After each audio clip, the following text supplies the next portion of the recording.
welcome to my YouTube channel. Thank you ya yang sudah klik video ini. Nah, kita kembali lagi di episode seputar tips kesehatan. Kali ini dengan suara yang agak serak-serak becek ini, aku akan membahas seputar tips tentang kesehatan. Jadi mohon dimaklum ya kalau suaranya agak sedikit habis karena emang lagi batuk. Nah, kali ini kita akan membahas seputar tips kesehatan dari segi teori maupun dari pengalamanku memberikan ASI pada 2 anakku. Kita langsung aja ke pembahasannya. Jadi seperti yang diketahui halayak umum, bukan rahasia lagi ya kalau ASI itu kandungannya memang amat sangat baik untuk bayi. Jadi penelitian medis pun mengakui jika kandungan yang terdapat dalam ASI itu lebih baik dari segi apapun jika kita bandingkan dengan susu formula. Nah, ASI itu bukan hanya baik dari segi medis, tapi dalam segi agama yang aku anut ya, kita memang dianjurkan untuk memberikan ASI pada anak kita. Nah, dari anjuran yang sangat halus bahkan sampai dengan ancaman bagi ibu-ibu yang tidak mau menyusui bayinya. Perlu digarisbawahi ya, tidak mau, bukan tidak mampu. Karena kondisi tidak mau dan tidak mampu itu tentu sangat berbeda. Nah, contohnya kutipan hadis seperti ini. Jadi jika Tuhan aja mentakdirkan kita untuk bisa menyusui anak-anak kita, lalu kenapa kita harus menentang takdir Tuhan dengan tidak memberikan anak kita ASI? Kecuali kita memang dalam kondisi yang tidak mampu untuk menyusui. Jadi yuk sama-sama kita memperbaiki generasi kita di masa depan, dimulai dari hal-hal yang remeh dulu seperti memberikan ASI pada anak kita.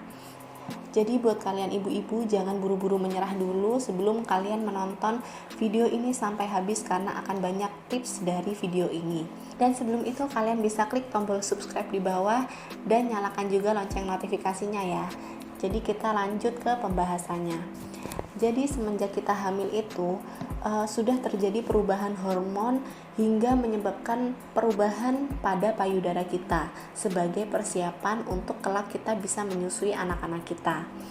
Jadi normalnya dan hakikatnya ASI kita itu akan keluar setelah kita melahirkan. Meski ada beberapa wanita yang akan keluar ASI ketika proses kehamilan.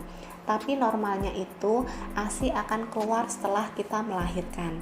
Setelah terjadinya proses persalinan, nah itu kan bayi keluar, ari-ari atau plasenta keluar, hormon yang ada pada tubuh kita untuk memproduksi ASI itu meningkat, dan kita pun juga akan disuntikan oksitosin biasanya setelah proses melahirkan, dan itu pun juga akan membantu proses produksi pada ASI.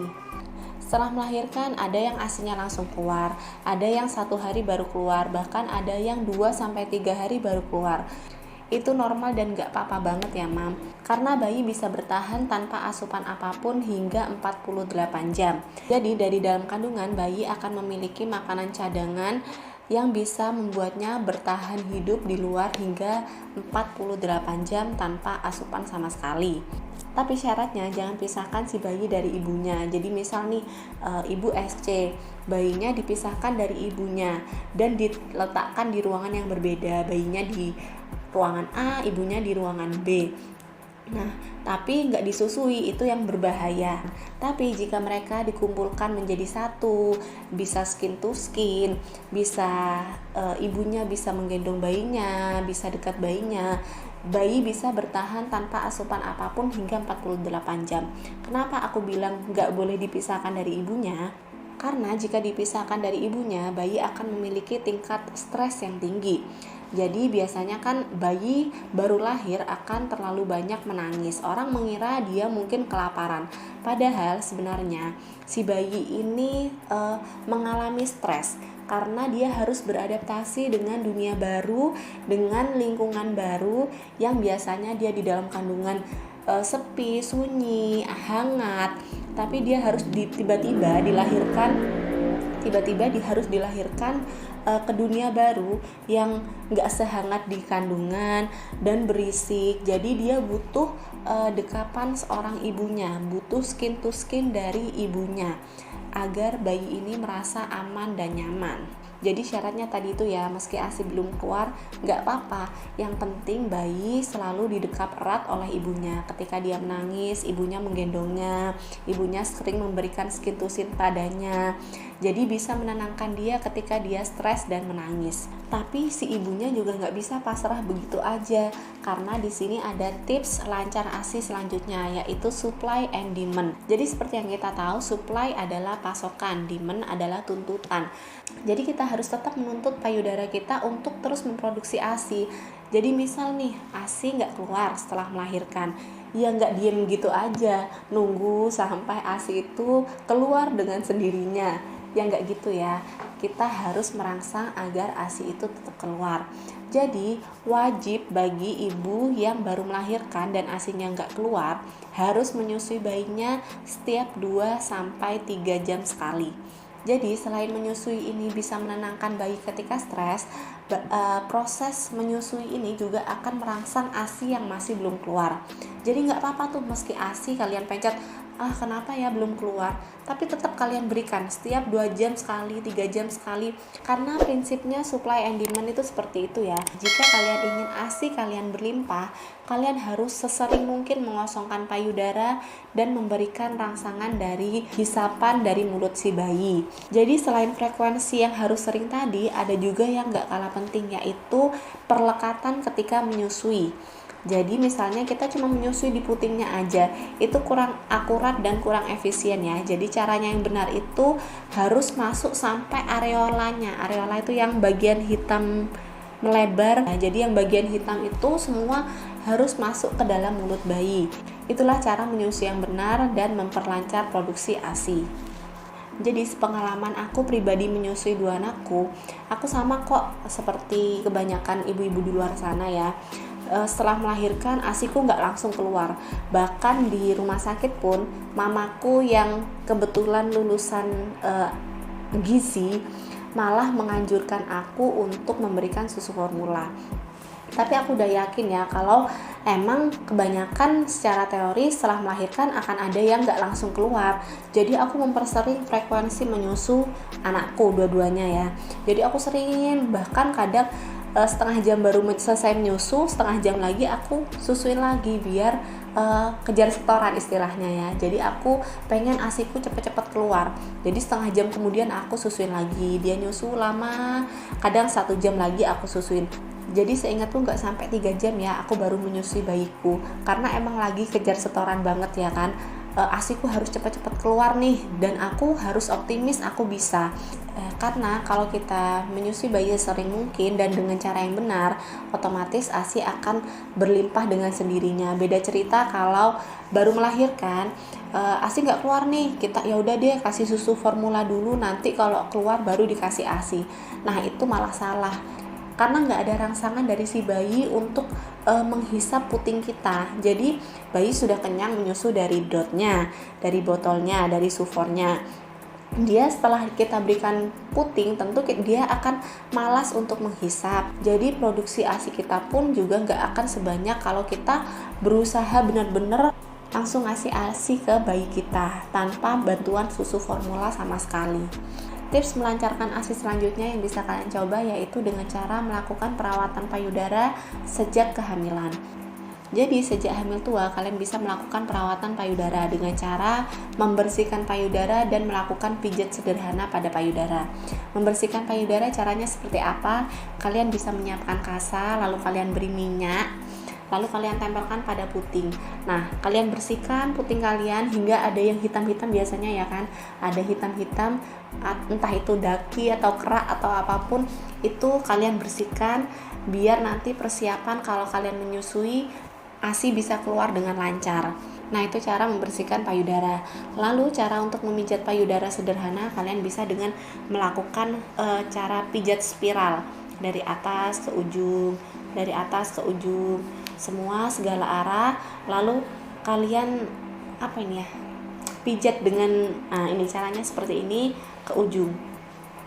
Jadi itu cara pijat sederhana yang bisa kalian lakukan di rumah. Dan yang harus diperhatikan di sini ya, perawatan payudara ini hanya diperbolehkan bagi wanita yang sudah hamil tua. Bagi wanita yang hamil muda ini nggak dianjurkan atau dilarang. karena rangsangan puting pada wanita hamil itu akan memberikan kontraksi pada rahimnya. Jadi kalau misal dia hamilnya masih muda, terus ada rangsangan kontraksi pada rahim, itu tentu akan membahayakan. Tapi jika dia sudah hamil tua, kita memberikan rangsangan puting, kita memberikan rangsangan kontraksi pada rahimnya, tentu itu akan membantu proses persalinan juga ya. Jadi ini hanya dianjurkan bagi wanita yang sudah hamil trimester akhir dan sudah hampir mempersiapkan kelahirannya. Tips selanjutnya yaitu dengan cara mengkonsumsi makanan yang bisa memperlancar ASI. Makanan apapun ya yang bisa memperlancar ASI, contohnya wortel, sayuran hijau-hijauan, bisa sayur katu atau kulup-kulupan, kalau bahasa Jawanya itu kulupan. Jadi semua sayur hijau sebaiknya kalian konsumsi. Lalu kacang-kacangan, kedelai ataupun kacang almond, susu kedelai, susu almond, atau kalian bisa nyemil kacang almond ataupun kacang kedelai. Lalu kalau kita pengen mengkonsumsi obat untuk memperlancar ASI gimana? Boleh-boleh aja ya, mau minum boleh, mau nggak minum pun ya nggak apa-apa, karena sepengalaman aku pribadi, obat pelancar ASI ini nggak ngasih pengaruh besar ke ASI kita. Karena aku sudah nyoba ya, ke anak pertama aku nyoba minum pelancar ASI, yang anak kedua nyoba deh nggak minum, dan itu sama aja sih hasilnya. Tingkat kekentalannya pun juga sama. Kalau kita menyusuinya sering dan kita mengkonsumsi makanan-makanan yang sehat, meski kita nggak mengkonsumsi minuman pelancar ASI, tentu ASI kita tetap berkualitas dan banyak. Kalau mau minum untuk menambah kepercayaan diri sebagai sugesti, nggak masalah juga ya. Misal itu menambah support ke kalian, aku minum ini deh biar lancar sugestinya, ya nggak apa-apa juga sih. Cara selanjutnya yaitu dengan cara melakukan istirahat yang cukup. Karena tentu ibu yang baru melahirkan pasti akan sangat kelelahan dan kecapean, karena malam harinya biasanya dia akan begadang mengurusi bayinya yang juga begadang. Nah, caranya gimana biar istirahatnya cukup? Jadi biasanya kan bayi akan bangun di malam hari dan tidur di siang hari. Ya kalau bayinya bangun, kalian nggak apa-apa sih ngerawat si bayi. Nah, saat siang bayi kalian tidur, usahakan kalian juga ikut tidur. Jangan percaya dengan mitos yang mengatakan kalau tidur pagi ataupun tidur siang bisa menyebabkan, orang-orang bilangnya, darah putih naik. Itu hanya mitos ya, dan gak ada bukti ilmiahnya kalau kita tidur pagi atau tidur siang itu bisa darah putihnya itu naik, gak ada. Jadi siang bayi tidur, kalian tidur, usahakan istirahatnya yang cukup, karena ketika kita dalam kondisi yang kecapean dan kelelahan, tentu produksi ASI juga kurang maksimal. Cara selanjutnya yang kelihatannya sepele tapi ternyata amat sangat penting dampaknya, yaitu menghindari stres dan menanamkan sugesti yang baik pada diri kita. Jadi kita harus bisa mensugesti diri kita sendiri ya.